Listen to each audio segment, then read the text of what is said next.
Fayo Ali has walked 240 kilometers to reach this aid camp. This is her first proper meal in 11 days. Poor rains and 3 failed harvests mean millions of people are threatened with starvation. For Ibrahim Adam, his time at the transit center has come to an end. He's taking his chances trying to cross the border into Ethiopia. This was the river that separates Somalia from Ethiopia. We set off at dawn into the remote interior of Somaliland, to the most affected areas, to find out the root causes of this crisis. Even for a land that's no stranger to severe droughts, this is the worst for nearly 2 centuries. Wherever we went, we found the carcasses of dead animals. 1.5 million people, like Guled, half Somaliland's population are nomads and rely on livestock. Out of 18 million animals, a staggering 10 million have been lost to the drought.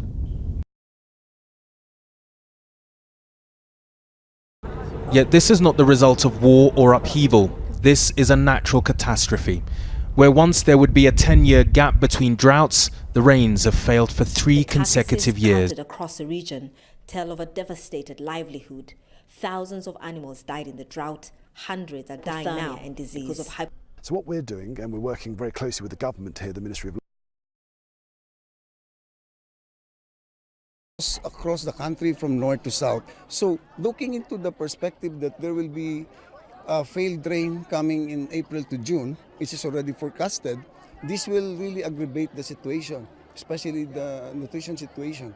Somalia's newly inaugurated president has declared the drought a national disaster and is appealing for foreign help.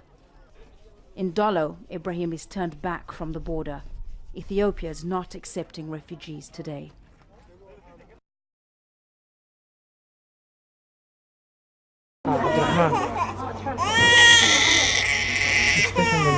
When everything else fails, this malnutrition ward, the only one in what is Somaliland's only referral hospital, is the last hope for children like Abdurrahman. He has kwashiorkor, a classic symptom of severe malnutrition. He's 18 months old and yet he weighs 5 kilos.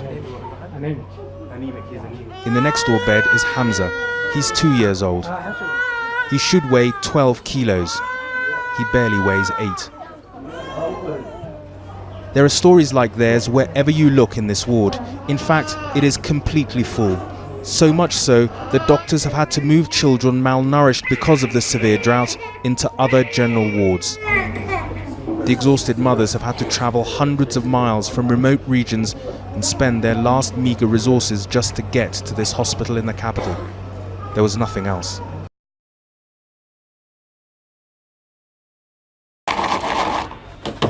That means emergency nutrition and water. A little has arrived from Turkey, Gulf countries, even neighbouring Ethiopia has trucked some supplies in, but no large-scale Western supplies have yet come.